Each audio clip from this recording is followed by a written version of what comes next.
Hello. Hi. Hello, everybody. Hello and welcome. Hi there.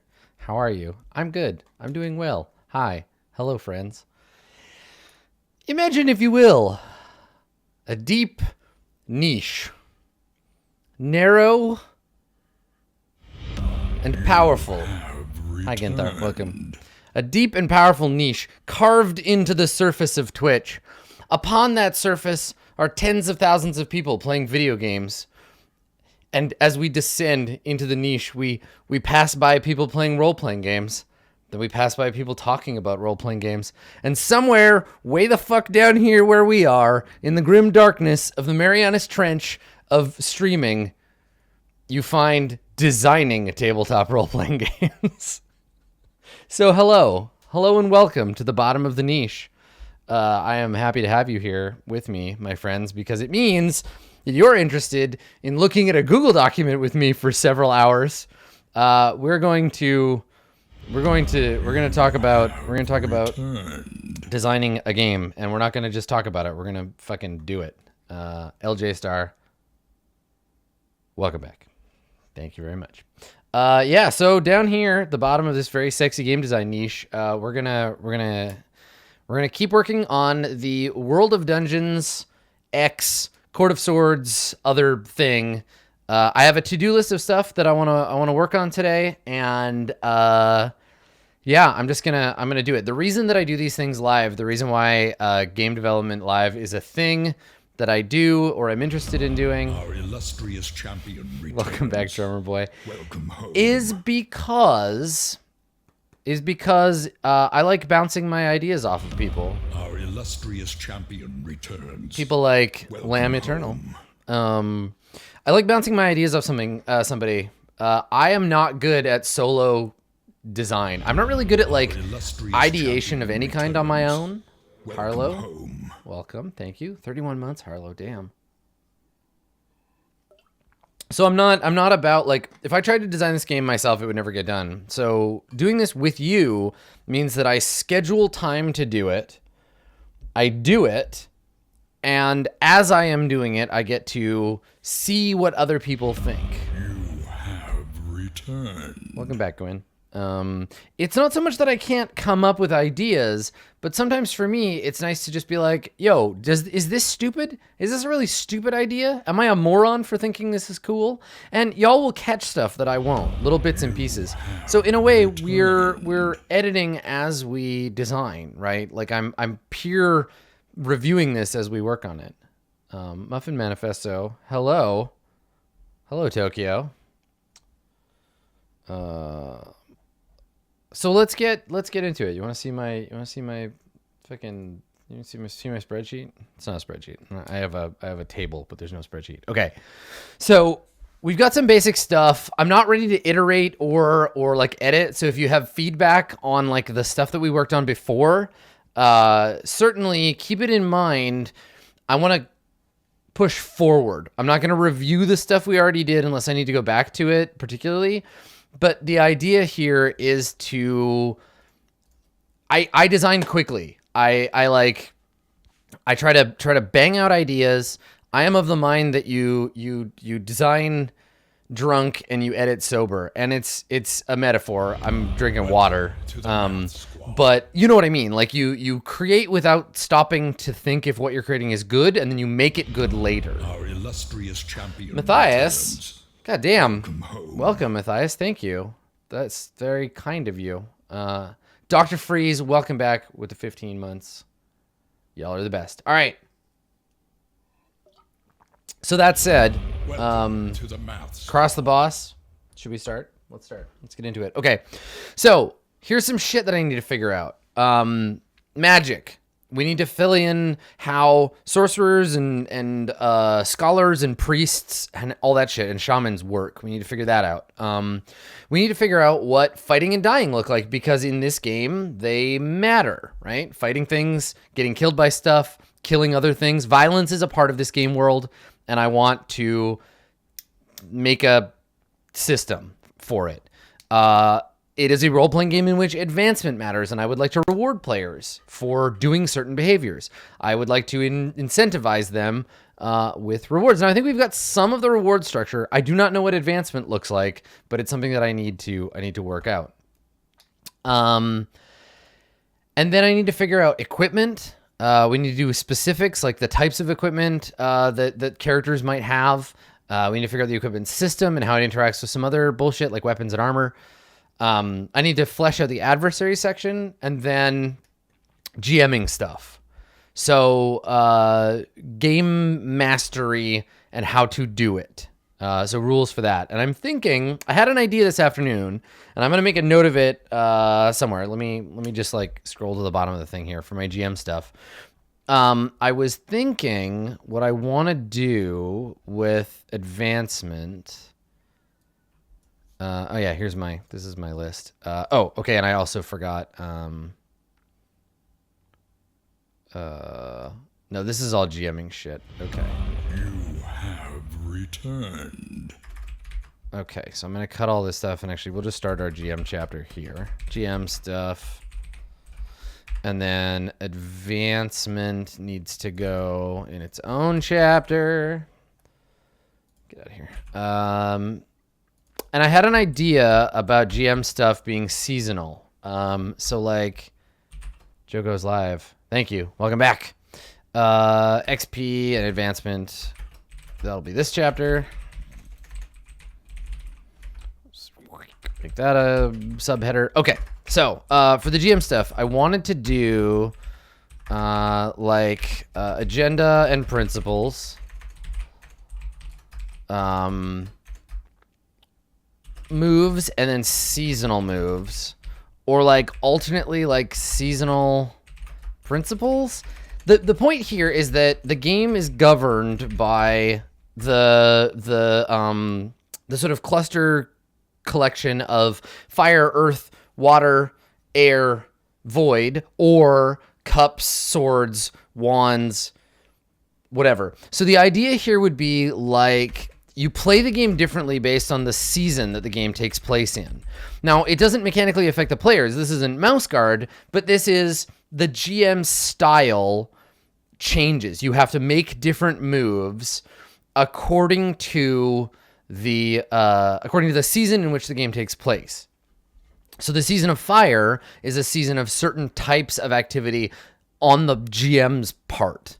I want this game to feel different. I want there to be different seasons of play that are built in from the game master level, right? We talked a little bit before about, and we've talked about how Apocalypse World or Dungeon World or any of the like X World games, they change really dramatically based on the game master's move choices. You have returned. Hearts.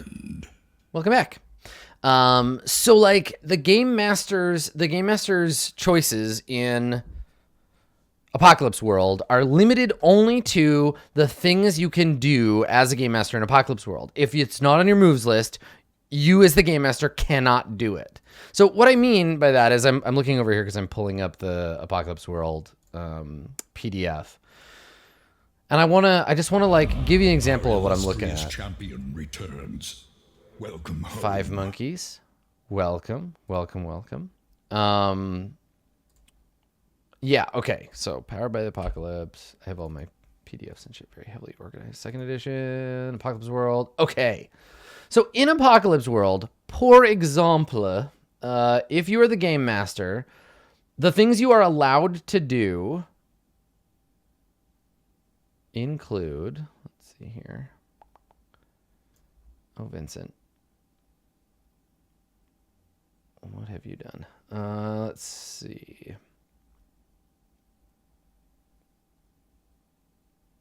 Playbooks, character creation. Here we go. Your moves. Okay. So this is all you can do in an Apocalypse World. And I don't mean this as a limited thing, but like you can apply these in much different ways, but you can separate them, capture someone, put someone in a spot, trade harm for harm, announce off-screen badness, announce future badness, inflict harm, take away their stuff, make them buy, activate their stuff's downside, tell them of possible consequences and ask, offer an opportunity with or without cost, turn the move back on them, make a threat move. After every move, what do you do? That is it. Leffelini, welcome back. Thank you. So if you are GMing Apocalypse World and you do something that is not one of those things, you're GMing Apocalypse World off map. I was going to say wrong, but you're hacking it. So what I want to do is create a general list of moves that can be applied to all Court of Swords stories, and then more specific moves that are built in. I think we're going to go with moves. More specific moves that are only available to you during certain seasons of play. And the reason that this matters... Happy anniversary, Trell. Thank you.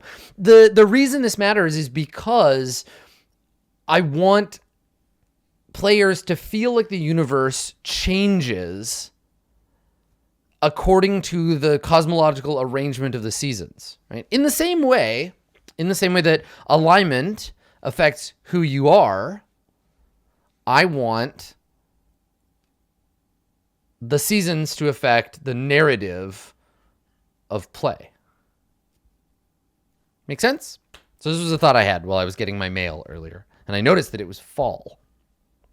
It's a thing. It's just astrology, basically. Okay. So, as I often do when I'm doing design stuff, I'm going to pick the lowest, what I perceive to be the lowest hanging fruit, or the thing that I already have kind of the most idea about, and I'm going to start there.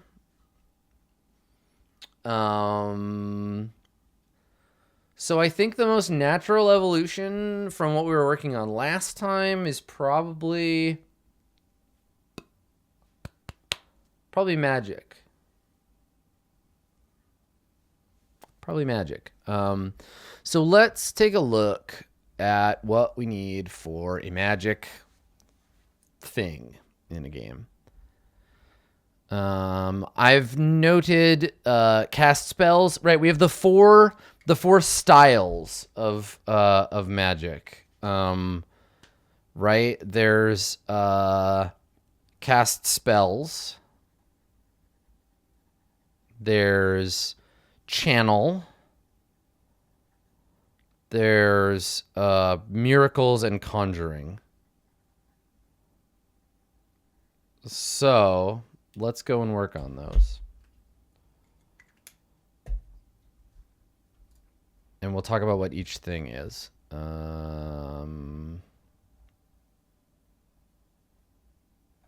Magic systems. There it is. Okay. All right. So just because these happen to be the order they're in, casting spells. I should probably put these in alphabetical order. Channeling, because otherwise it'll drive me nuts. Conjuring. Miracles. And then I guess casting spells. Okay. All right. So the difference is these all do the same thing.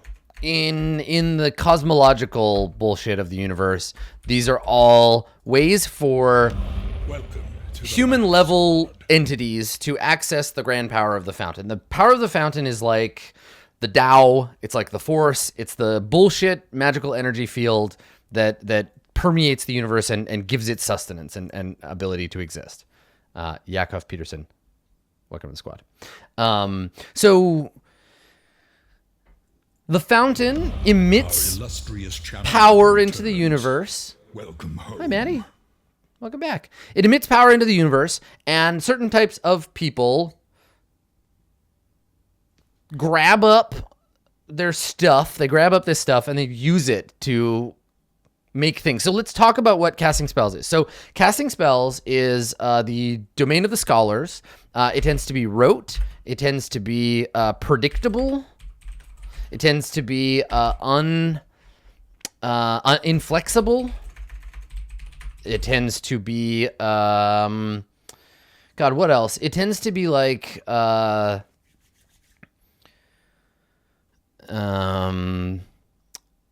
think this is kind of the jam, right? Like you can learn it. Yeah, like it's practiced. Welcome. It's not reliant on talent, on natural talent. Yeah.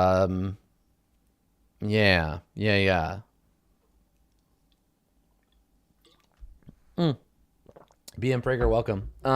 Yeah. Fucking spilling all over myself. God damn it. So yeah, rote, predictable, inflexible practice, not relying on natural talent. And I think if we want to do this, and I don't know if this will lead anywhere, but casting spells is like aligned with earth, coins, etc. Right? It's a it's leaning in that direction because there are 4 of them, right? So we can do that. You found a book, you copied what's in it, and boom, magic, right? This didn't exist, and I think that's actually reasonable, right? Tied inherently to systems of writing. It is a mathematics, that kind of thing. Predictable outcomes. Okay. All right. So we need to make moves or create structures that support that. Okay. Yeah. Grammar. Yes. That's absolutely. Yeah. Grammar, semantics, that kind of thing. Okay. So channeling is the domain of sorcerers, right? Using fountain craft. So channeling, is aligned with cups, maybe? It is about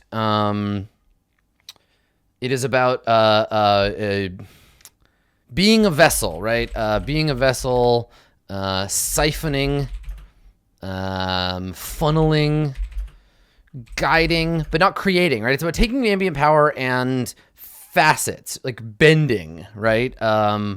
So raw talent, destiny in a way, blood.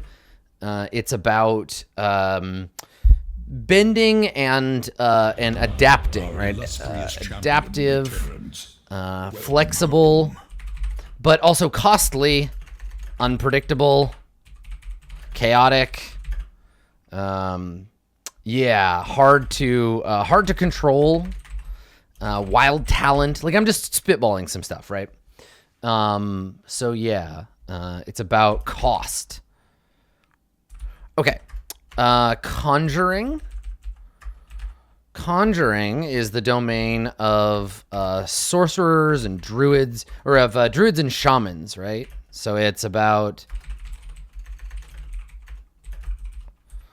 and it's about spirits, right? Spirits, gods, making deals, paying a cost, negotiating, sacrifice, equity, bargains, begging, but also cajoling, intimidating, servitude. It can be about chains. It can be about domination, but it can also be about relations, right? Like relationships, friendship, loyalty, right? This is a magic of contracts, of favors, that kind of thing. And I feel like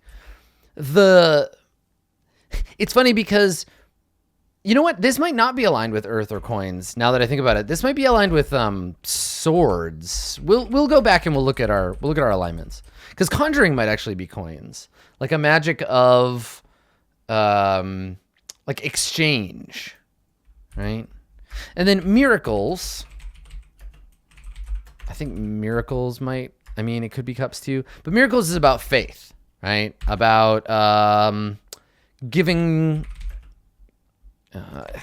It's not about giving. It's about like relying on the universe, right? It's about letting the world do unto you. Right?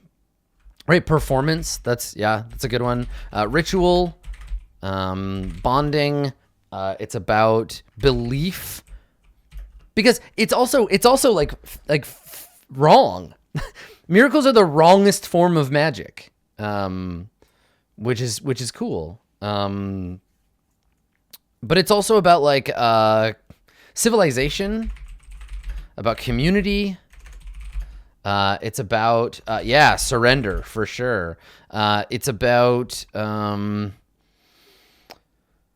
like the idea when you conjure a miracle, it's about behaving, right? It's about behavior. It's about like you're doing what is expected of you. Authority. Less sacrifice, I think. Sacrifice is about Conjuring. They don't really sacrifice to the Arcana. Yeah, it's about these things. I don't think that we need to like go too much into them. That's bothering me. Yeah, like piety, that kind of thing. Obedience. Yeah, obedience. Even if you worship the devil, you know, or any of the sort of chain breaker like arcs, it's about it's about following protocol. But not in the same way that, so like I imagine I wish I could just like draw on my screen to show you, but I imagine an alignment chart, right? God, how can I show you this? I wish there was like a sketching thing that I could do here, but basically, I wonder if I just can open up MS Paint. Okay, let me show you. All right, so I envision there being like axes, right? So there's like these two axes, and on one axis there is sort of the self, I think, right? There's like do I have a text option? Yeah, okay.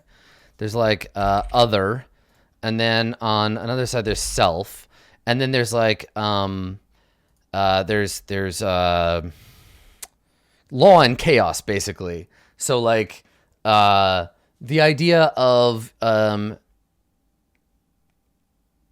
like you reliant or unreliable, right? Like practice versus talent. So yeah, I mean, I'm gonna call it chaos and predictability. Yeah, or chaos and order. And then so what we end up with is in you know, in our various quadrants, we end up with you know, order and other is going to be miracles. And then chaos and other is conjuring. And then chaos and self is sorcery, and order and self is casting spells, right? Wizardry. So this is my terrible MS Paint illustration of the magic system in this game and how I envision it. So yeah, here let's go. We'll do this because who knows if this might be useful later. Let's paste in this beautiful drawing. There we go, looking good. Yeah, so this is basically how it works, right? Like a conjurer. A shaman relies on the world, the chaotic world, and it bargains with that chaos. It says, please chill your fucking shit for 5 seconds in exchange for my power, right? So they give you these things. And in exchange, the other, which is to say the gods of the world, spirits and gods, these fickle gods, will behave themselves. They'll do what you want. Miracles come from an external source, which is to say order, and the arcana, and that's predictable. We know what each of the steps of the arcana is. Really, fundamentally, if we could get rid of sorcery, conjuring, and spellcasting, miracles are the safest way to do magic because you're just following along with protocols that everyone in a culture understands. Right, yeah, sorcery is actually channeling, but yes, you know what I mean. So, yeah. No, so Matt Adric asked, is bargaining with the Mara a form of conjuring?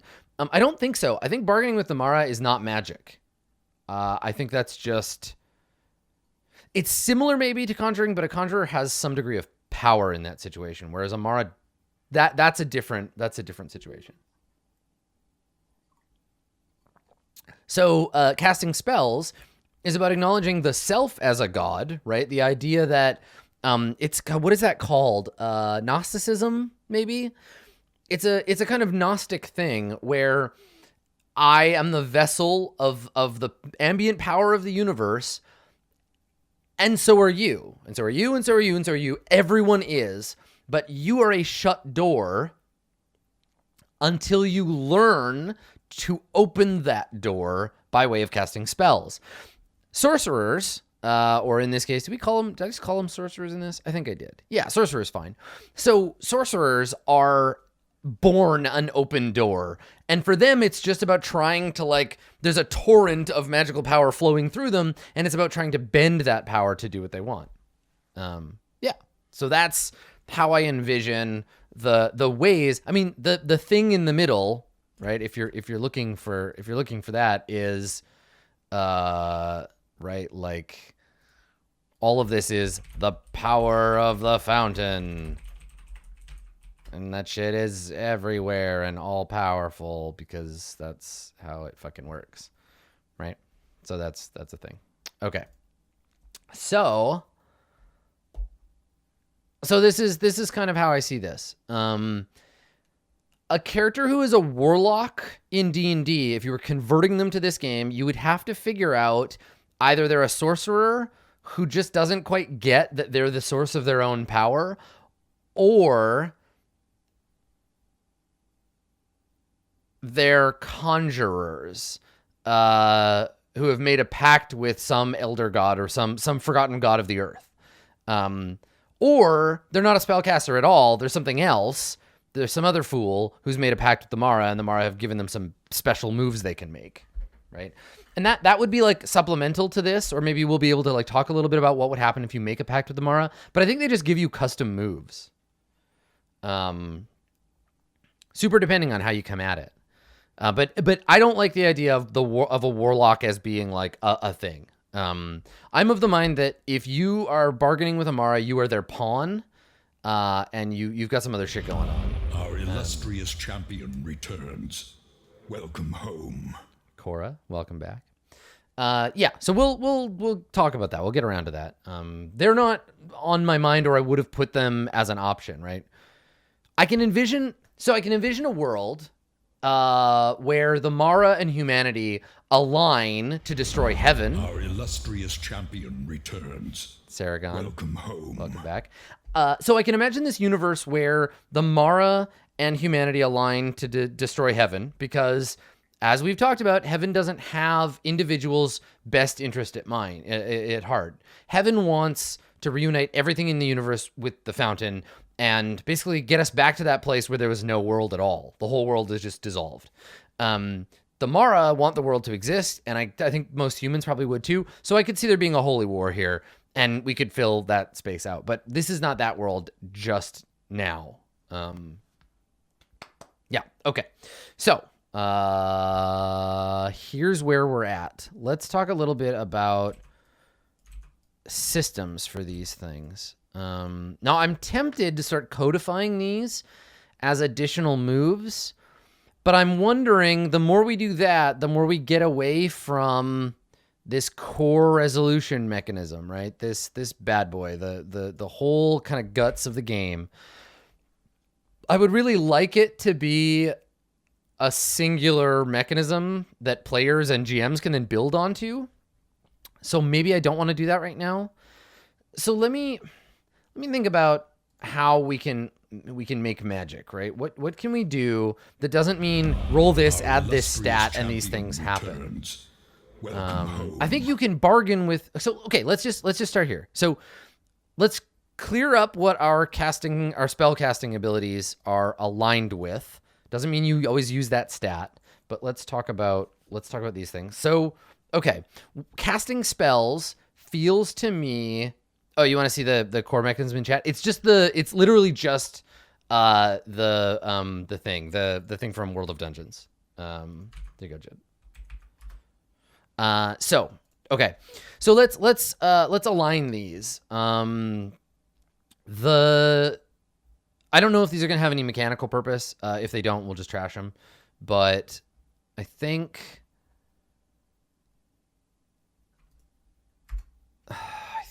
the casting spells is ideas, right? So I think this is aligned with swords and air, because air and swords is the idea, like elemental association, right?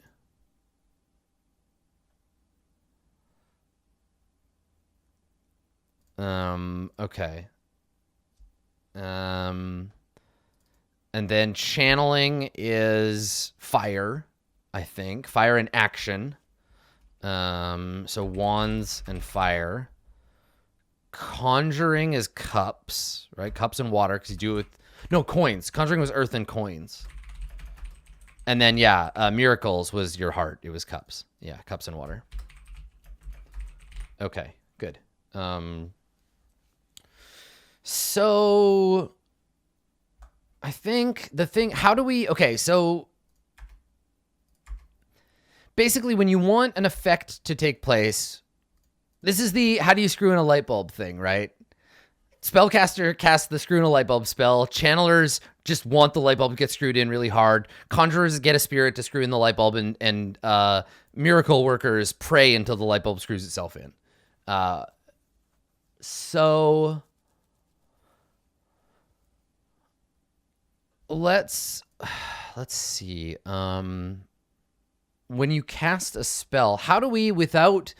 This might be the bigger design challenge. How do we dump this in like, you can only do things in certain ways? Returned. VJ Wyatt, welcome back. Thank you. Thank you for remembering that Prime sub. You're the best. Okay, well maybe that one's too hard. Channeling is basically when you desire a magical effect. When you want to work your will on the world. God, see, I really want to like, fuck, I really want to like make custom moves for these. Like that's, my mind just immediately goes there. You can see I'm starting to write them already. How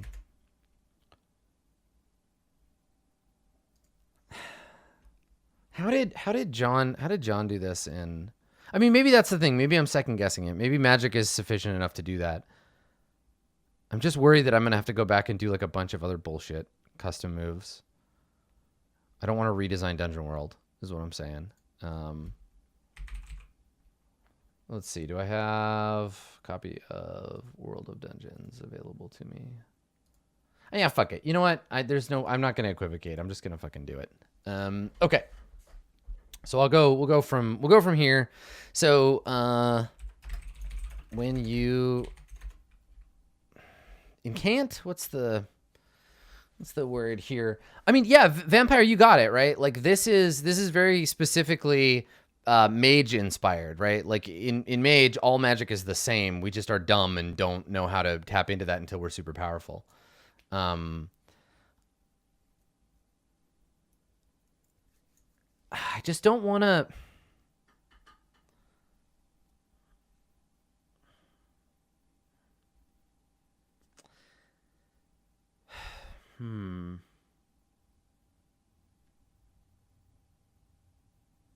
I mean... You have returned. Okay. Well, no, so how you invoke the magic is not up to you, because the characters don't know this. We as players know this, but...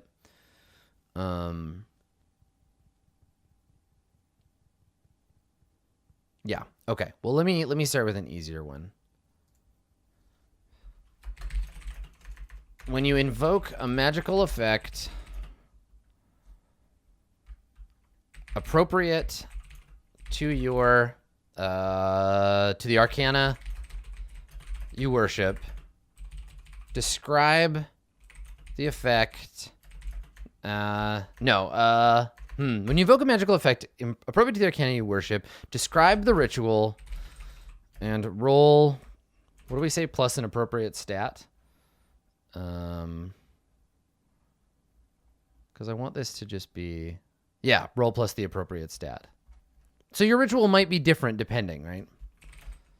Oops, where am I? Here we go. I don't want it to be a specific stat. I want you to be able to cast spells with whatever, right? You can cast spells with your soul. You can cast spells with your heart, with your mind, whatever. It's fine. Though we could go with the alignment and say that miracles are always cast with the heart, but I just don't want to be like, if you're a priest, you have to have a high heart stat. I don't know. Maybe that's okay. We'll have to play test this shit. Okay, well, let's say we'll go with the most Dungeon World variation of this, and we'll go from there. Roll plus heart on a 10 plus. The effect. Oh, God, and I want it to be like. So the restrictions here are you can only do things that are appropriate to the arcana you worship, right? So if you worship the devil, you can only cast spells according to the devil's like paradigm, basically. That's the limitation here. It's not about individual spells. It's about miracles that only occur inside what your god allows you to do. So, like, for example, if you worship the magician, then there's going to be specific effects for the magician that are accordant to the magician's, like, structures, the magician's paradigm. Yeah. Okay, so...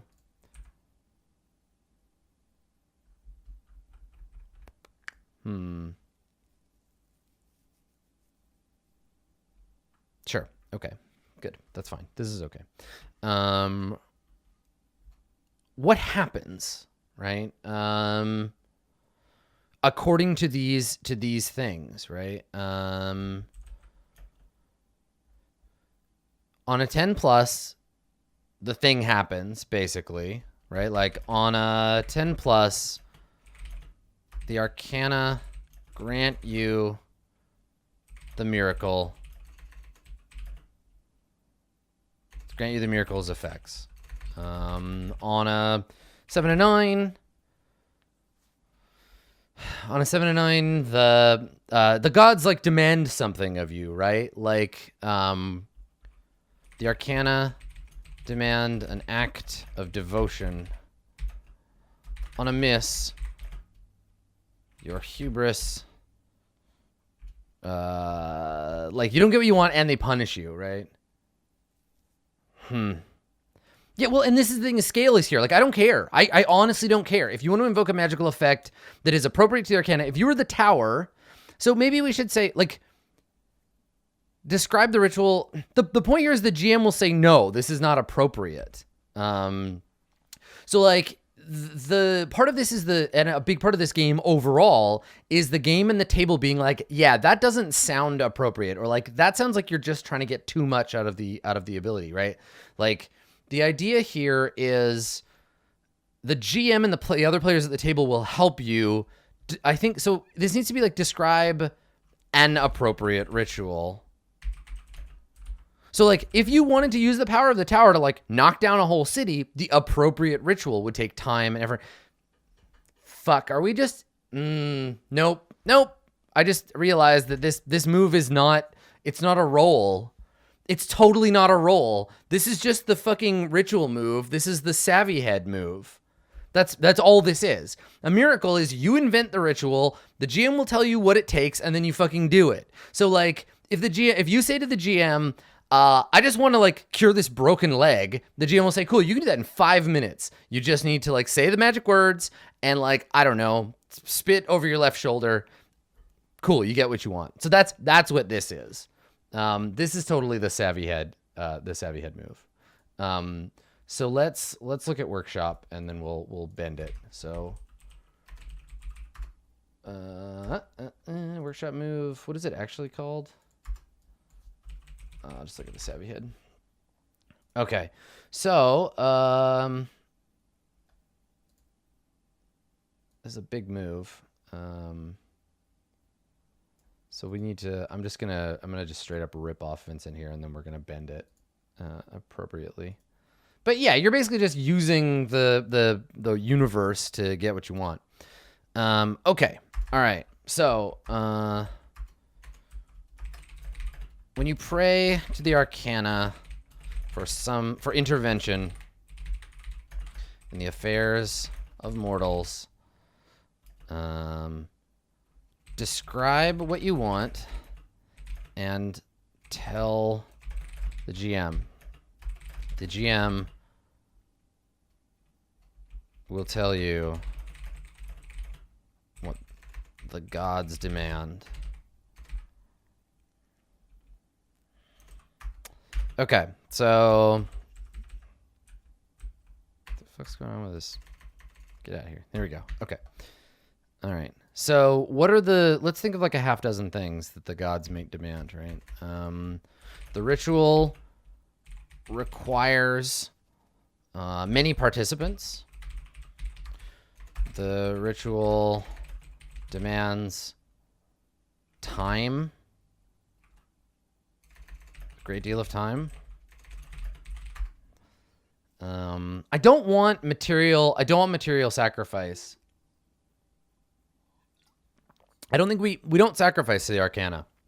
The ritual requires or necessitates a taboo, like you have to do a thing, a ritual behavior, right? Necessitates a taboo, or like, I mean, don't go to a place, don't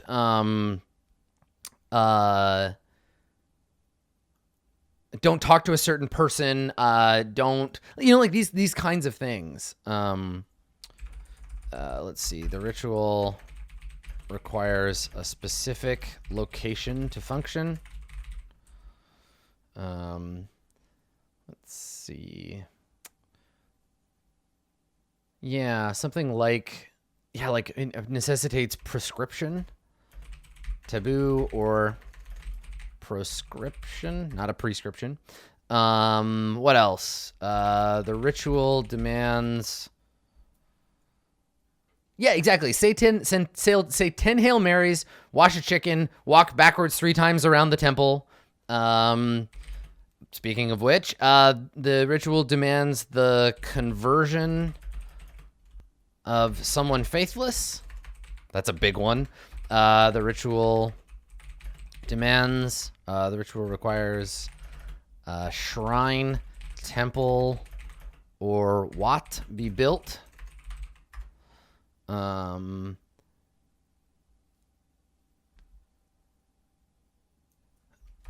Ritual requires a purification first. The ritual, I'm just going to keep switching up words here, synonyms here. I like this one. The gods demand blood. Okay. Some or one or more of the above. Or following, I guess. Now this blood of an enemy is explicitly not a sacrifice. A sacrifice is I have something that is worth something to me. I must sacrifice it. Well, yeah, so the Arcana, the gods, like, it's interchangeable. There's like, these guys are the capital G gods, but yeah, we'll clarify that. That when I refer to the fake gods of humanity, I mean, I use the term Arcana, and when I refer to the lowercase g powerful spirits of heaven and earth, those are gods. Cool. Okay. We'll make sure that that's a language choice. I'm gonna actually make a comment to edit that later. Edit for gods versus Arcana. Arcana. Okay. Cool. Yeah. That's fine. And I don't think it's not about, this is very, time. I want this to be, again, time consuming, about faith and performance, about authority, behavior, surrender, community, obedience, and protocol. All of these things function that way and should not cross over at all with making deals, servitude, domination, funneling, guiding, destiny. Like this is all of this stuff should feel like it's reinforcing these things. And no, the costs aren't different depending on the Arcana, but they need to be loose enough that certain gods would demand certain things in certain circumstances. The ritual can only take place in a specific, or at a specific time. Okay. Bam. There you go. Yeah, so if you had a ritual the tower might, and you wanted the tower to, I don't know, burn down a whole city, the tower might demand that you destroy something else first, or whatever, right? Like the idea here is like, this is for the gods to tell you in what ways you must turn over what you actually want for them. I'm taking a lot of inspiration. Like if you're a priest of the Arcana, in a lot of ways, you are an avatar from Unknown Armies. This game, despite being a D&D style like adventure game, its magic system pulls very much from my experiences with Unknown Armies. I have said this before, and I will say it again and again. If you want to see a really cool game that does magic in a super cool way, do the thing. So yeah, there you go. So this is our first draft of Miracles. And that's great. I like it. Because worshiping the gods, you basically say, I am not as important as this arcana. Yeah. Okay. Cool. Well, that's good. So let's see. What else can we do? What other stuff jumps to mind? Do we want to do channeling? Should we talk about conjuring? Let's do channeling, because channeling is just about hurting yourself, opening yourself up to harm. This one should be fairly straightforward, right? It's about channeling the raw energy. This is as much opening your mind to the maelstrom, but you're opening your body. So I want this to be like kind of raw and physical. Using your will to alter the world, but not in like channeling is very much about like shooting fireballs and like causing earthquakes and like doing all kinds of like unpredictable, chaotic shit. It's not about fine detail. It's not about sending magical messages. It's not about like whispering into someone's ear. It's not about like it's just about like the raw, fucked up power of the fountain ripping through you at 1,000,000 miles an hour. So it's got to feel like costly and unpredictable and unsubtle and chaotic and yeah.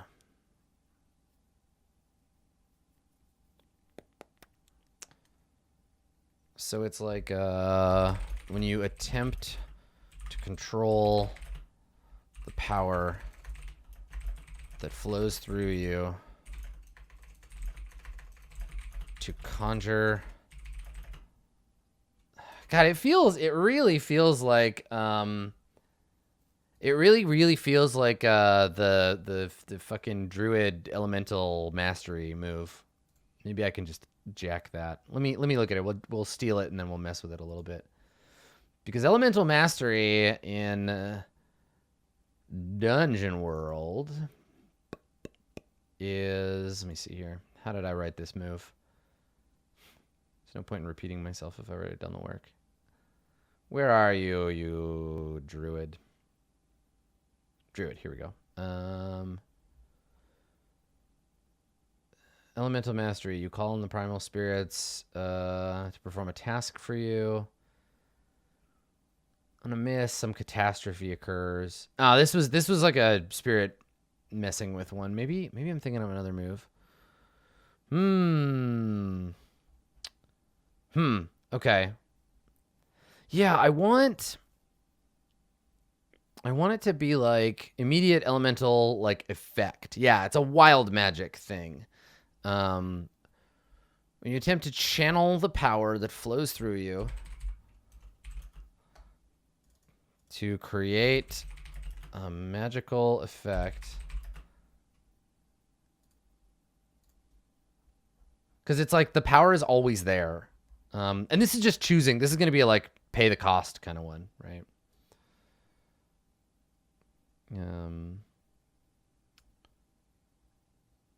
Yeah.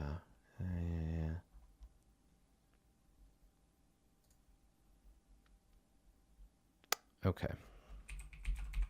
But I don't want it to just be like any magical effect. It has to be, I don't want this to be too long either, right? Like, but basically, roll plus fire. So roll plus wands. Is that? No, it's what's the connected one?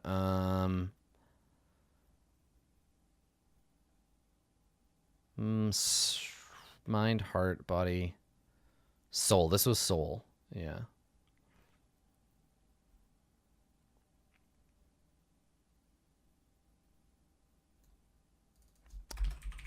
Roll plus soul.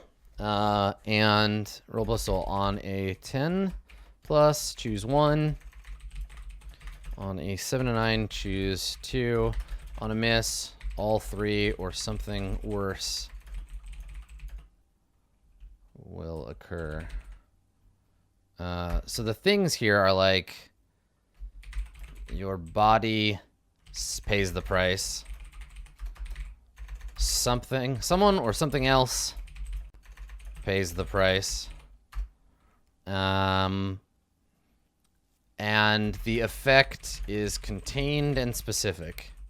So just off the top of my head here, if you choose, no, wait, I'm mixing myself up here. This is bad. So we need a good one. The effect is out of control. Your control, something like that. So like, I got a success. Oh no, I only have to choose 1. I have to choose 2. Right, okay, got it. So I retain control and someone else pays the price. I pay the price and someone else does. Or I lose control of the effect and I pay the price. This isn't about sacrifice. This is about burning up in the fires of magic. You're not doing it on purpose. When I say pays the price, let's change it. Suffers the cost, maybe. Like the idea here is your body suffers the cost. Someone or something else suffers the cost, and the effect is out of your control. So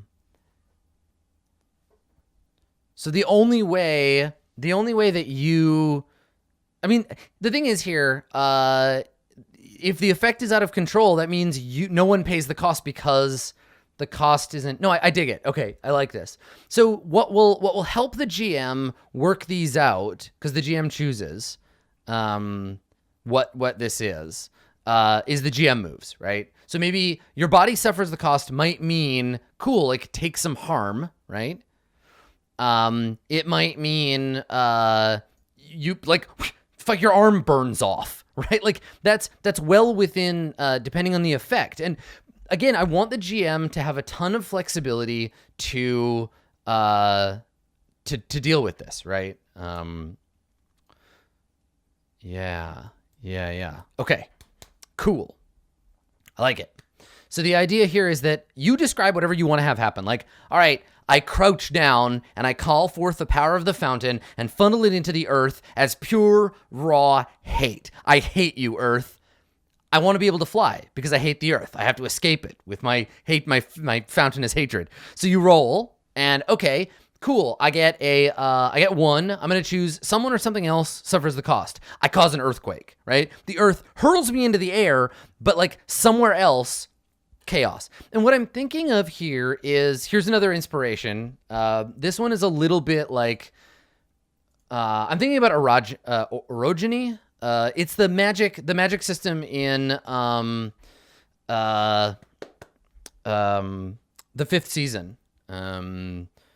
Yeah, which is a really cool book. But in that, there are a certain kind of people who have a gland or an implant, it's not totally clear, that allows them to mess with like the earth. They can cause and stop earthquakes, they can raise and lower temperature, that kind of thing. Something like that. Yeah. Okay, cool. So that's channeling. You can have whatever you want, but the cost is commiserate with the effect. Yeah. Okay. Cool. Channeling. The challenge here is that I want only one move for each spell casting. I do not want to create a bunch of other like weird shit. So I'm trying to keep it micro.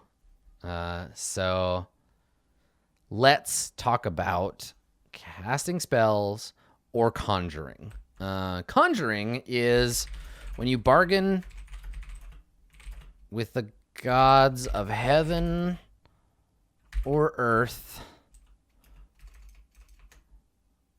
I need a better word for like earth, but yeah, the earth, basically, like the firmament. What a gross D&D word. You bargain with the gods of heaven or the firmament. Say what you demand. And roll plus, I guess, the world. Yeah, because the world is the physical, like the tarot. Yeah, totally. That makes more sense. Heaven or the world. Say what you demand and roll plus the thing. So what stat is this one? What do we say this one was? Body? It's body.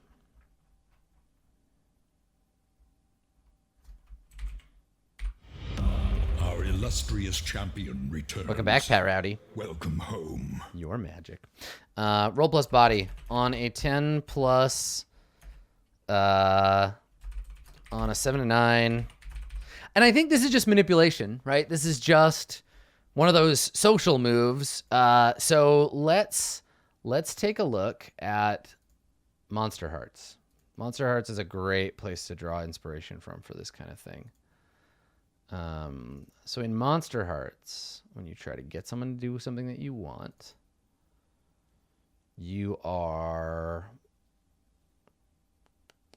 It's like pulling strings. Something like that. I like the idea. Remember, it's got to be about like what you offer. Say what you offer and what you demand.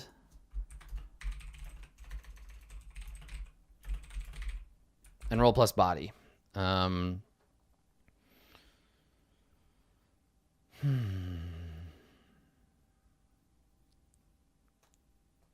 Like, O heavenly spirit of resurrection, I am bribing you with these 1,000 bars of imperial gold, which I stole. Please take them in exchange for making sure that my friend is reincarnated in a better way, right? Like you're bribing the gods. The gods are my inspiration for this, and for the way that the gods of of heaven and the world is again very Princess Mononoke, very Spirited Away. Princess Mononoke is the gods of the earth. Spirited Away is the gods of heaven, right? And I would absolutely call on both of those as inspiration for Conjuring and the way that spirits and gods work. So you say what you offer. On a 10 plus, the deal is acceptable. But the problem is here is I want it to not be like, I'll give you a fart in exchange for you fireballing my enemies. The idea here is... Again, I want the GM to be able to decide if the deal is...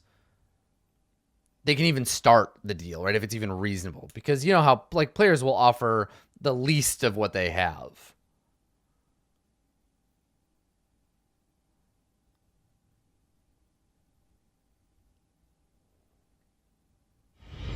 Welcome to the Math Squad. Maybe there's some other way we can come at this that isn't quite so like apocalypse worldy.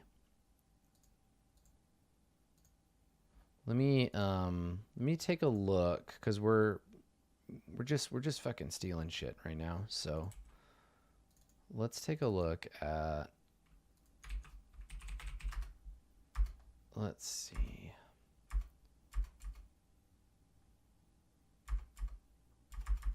I'm looking at blades right now. I'm trying to see what kind of shit I can steal from John.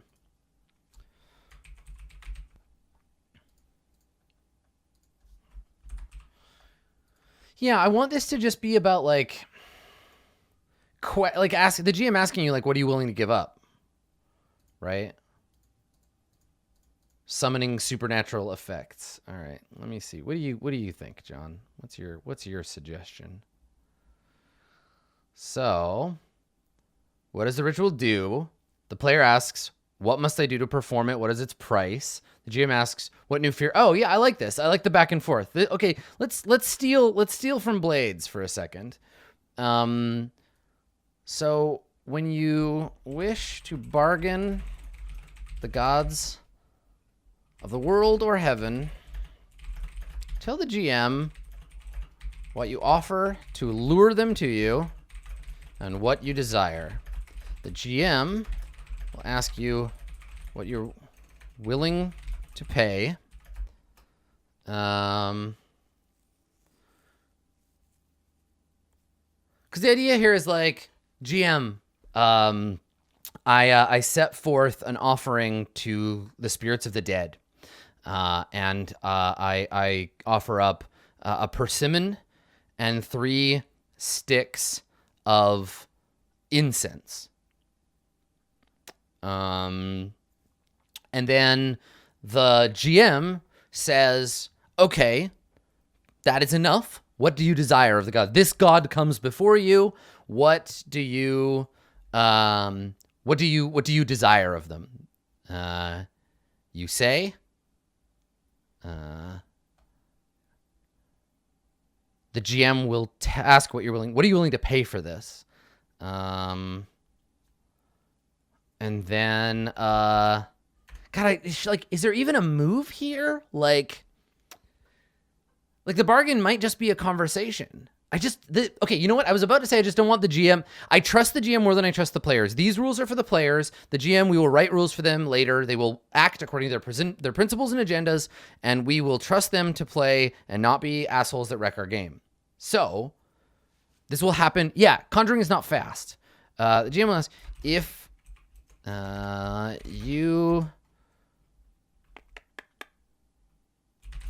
you can, basically, yeah, the GM will ask you what you're willing to pay. If the god you have called finds this appropriate, you will be granted your desire. Not appropriate, acceptable. All of this will be governed by the GM's like behavior.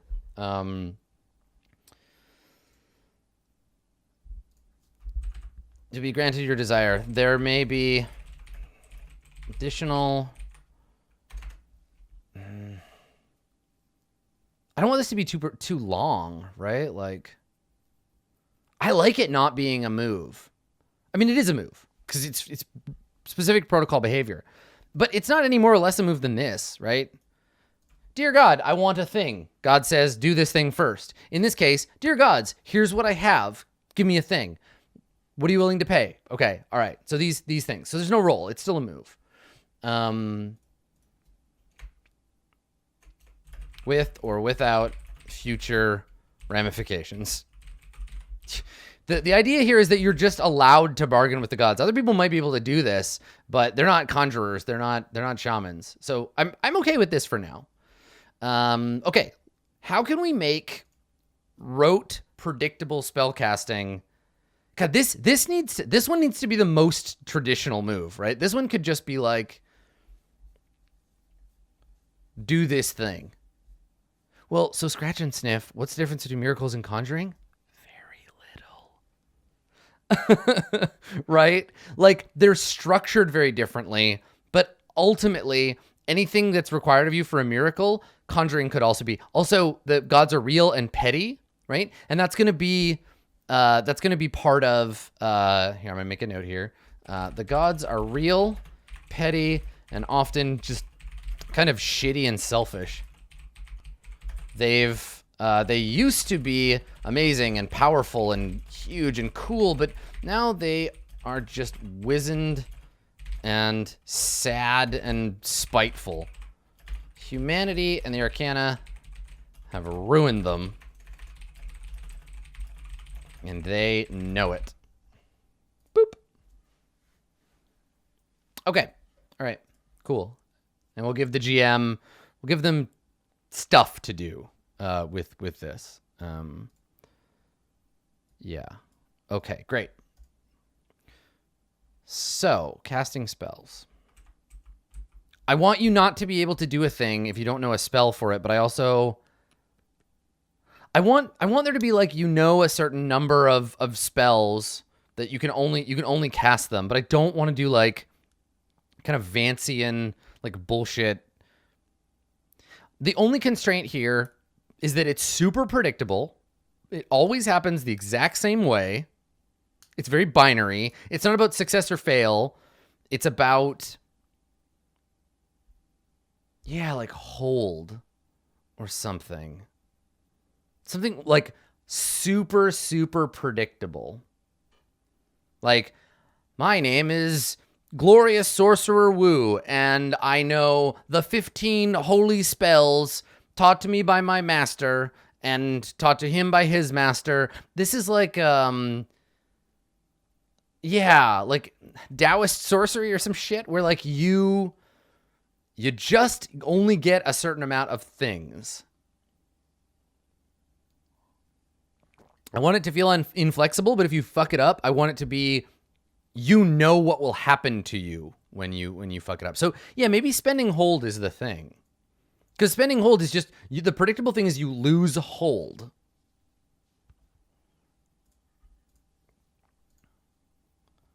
That's the predictable result. Loss of hold. Okay, so is it about when you cast it? No, it'll be in the morning. Ooh. Okay, this is perfect. So when you study your spell book at dawn, right? There's like a specific time. Like when you study your spell book at dawn, committing the day's magic to memory, roll plus mind. Yes. Oh my God. You just make this once. On a 10 plus, hold 3. On a 7 and 9, hold 2. On a miss, hold 1, but I don't know. Be ready. Like something bad happens. You're distracted or hold 1, but the GM will hold 1. The GM will let you know what you misremembered later, right? Like one of your hold is going to come out wrong. Yeah, I like that. Okay. So it's like I sit down, I study my spell book, and I know certain spell effects. On a 7 and 9, I couldn't concentrate. I can only hold 2. On a miss, but see, on a miss, hold 1, but you only have 1. Maybe you always hold 3. Yeah, okay, so on a 10 plus, hold 3. Your studies are as expected. You commit the spells to memory on roll plus mind and hold 3. I like this. Okay, on a 7 to 9, the GM holds 1. On a miss, the GM holds 2. Oh, but then you'll only cast 1 spell and you won't cast your other ones. Okay, let me keep thinking this out. I don't want to stop it before I go. Okay. So, spend your hold to create a simple magical effect. Right? Describe a simple magical effect. No, I don't want simple to mean not powerful. I want it to be straightforward. Something like this, forward.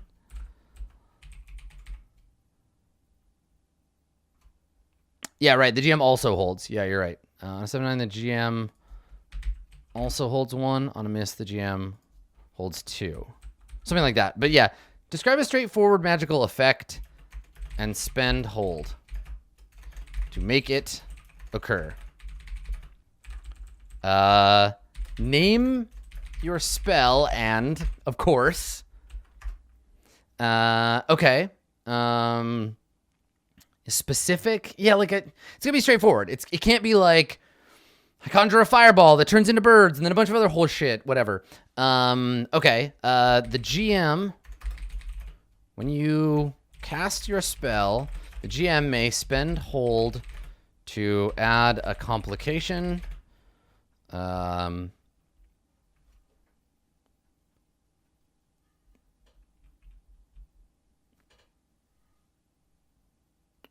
GM may have to add a complication or unforeseen mistake in your memorization, or unforeseen effect of a mistake in your memorization. Cool. So your magic is like predictable for the day. Okay, and then at dawn the next day, at sunrise the following day, lose all your unspent hold. The GM will as well. Maybe something like that. Yeah, no. So these are meant to be very powerful. Very powerful, but you can only do 3 things a day, but you have the most control over what happens, right? Notice that if you roll a 10 plus, you can say, I use my magic to kill this man. The GM might say, that's straightforward. He dies. I have no hold to spend. Yeah. Straightforward is the key here, right? You can do incredibly powerful, needle-sharp shit. And that's it. Now, I don't want it to be like always punitive. I think that it's about... No, so here's the thing. Yeah, I use my magic to kill everyone in the city. The GM is still making moves. I want casting spells to be incredibly powerful. But it's pass or fail. It's binary. It's yes or no. And remember, this isn't Dungeons and Dragons, right? The GM's goal isn't to like challenge the PCs to earn experience. We're going to work out what the GM's goals are when we get to the GMing section. But for right now, the purpose of spellcasting is to give characters power. Yeah. I like it. I think it's cool. The thing is, naming your spell means other people can do it, right? So like when a character names a spell, it becomes a truth of the world, and the GM can use it whenever they like. If a player fails a move, it's time for Lubu's Infinite Pain Forever spell, right? Like, everything that you name and make into the world, the GM can now use because other sorcerers or other wizards can learn it, right? Other spellcasters. Yeah. So some scholar somewhere else, if you know how to cast, a spell that kills a city, so does someone else. And this puts the onus on the player to be careful with what they do. Yeah, cool. And I mean, yeah, like, I guess, sure, I worry about these spells, like a straightforward magical effect, but it all has to come from the scope, right? Like, there are things that mortal magic just simply can and cannot do. So here's the thing, right? We need a chapter or a subchapter or paragraph about the scope of magic here. Like, what can magic do? What can magic, which is to say the powers of mortals channeling the fountain, do? And what can't it do, right? Like, I think affect heaven On the yes list, we'll make a no list. It can do everything except. Get out of here, Google. It can do everything except no affecting heaven directly, right? You can't create new souls, conjure, or like create new souls or gods or spirits. It's outside its domain. It can't unseat or destroy the fountain itself. Affect the cycles of reincarnation. It can't destroy. It can't destroy a soul. Like, it just can't. You can't destroy a soul with magic. Right? I guess it can't destroy these things either. It can definitely do necromancy. Oh, yeah. Yeah. You should not, but you can. Necromancy is so, okay, imagine in heaven there's a library, right? Imagine in heaven there's a library, and it is a vast, near infinite space. Like, not infinite, but you couldn't possibly see all of it in your mind's eye, right? It's everywhere. So there's this vast library, and on its shelves there is a jar, and every jar is a container for a particular soul. And there is a god who walks these halls, and this god, it's his or her job, it's their job to take down a jar with a soul in it, unscrew the cap of the jar, take the soul out, and whisk it away to Earth to be reincarnated, right? Close the jar, puts it back. When that thing dies, when it finishes its life, its soul comes back. It's this god's job to pick it up, put it in the jar, and wait until it's ready to be weighed and measured and sent back into the world, right? So this guy goes back and forth picking up these souls and stuff. You cannot access that guy's souls, right? It can't get at the great library of souls. You can't add new things to it. You can't break the jars. You can't do any of that shit. What you can do, if you are a conjurer, is you can bribe or harass that god into doing things that you want, right? Heaven is not available for you to fuck with directly. Hiron21, welcome to the squad. Thank you. So anyway, can't affect the cycles of reincarnation, can't unseat or destroy heaven itself. Can you use magic to go to heaven?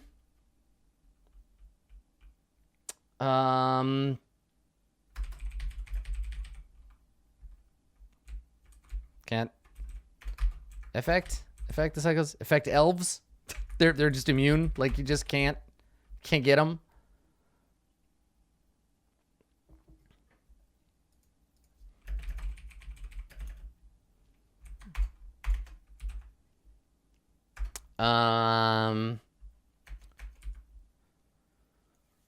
Yeah, no, I think you can trap souls. That's what that's what necromancy is, right? No, you can totally physically go to heaven, right? That's okay. I think you can go there. I think you can open a door and go to heaven and walk around. But like, everyone's gonna be like, ew, what is that stink? It's the stink of lack of enlightenment. Get the fuck out of here. Yeah, I think you can move around. You can't use magic to leave. You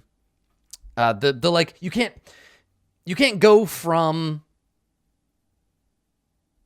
Elfland here. You need elf shit for that. So you can't leave the heavenly sphere, right? You can't, whatever we want to call it. Like, you can't leave creation, the world. Change the flow of time. Yes. Literally everything else.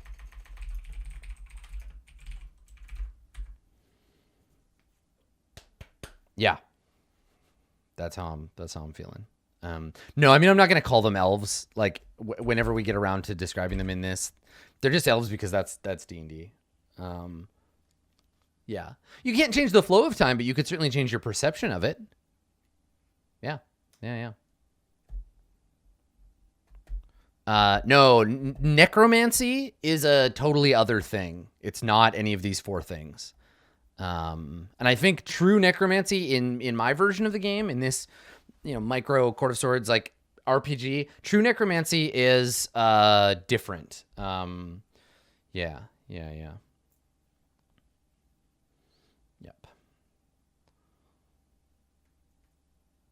Yeah.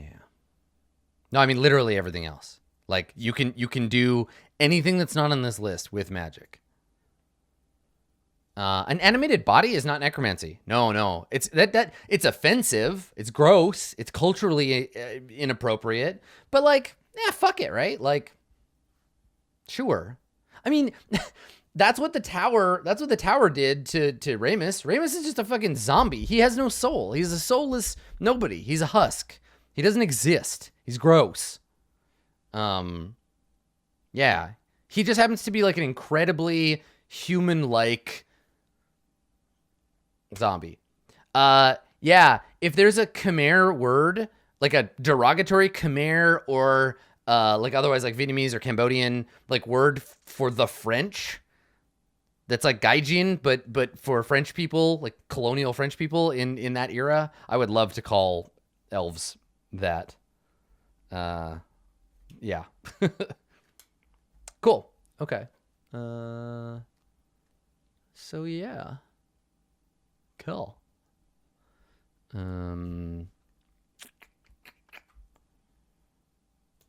Good. All right. Look at that. We created a first draft magic system. Excellent. Let's take a quick break here because we've been digging at this for a while. And when we come back, we will take a look at literally any of these other things on the list. All right? Stick around. We will be right back.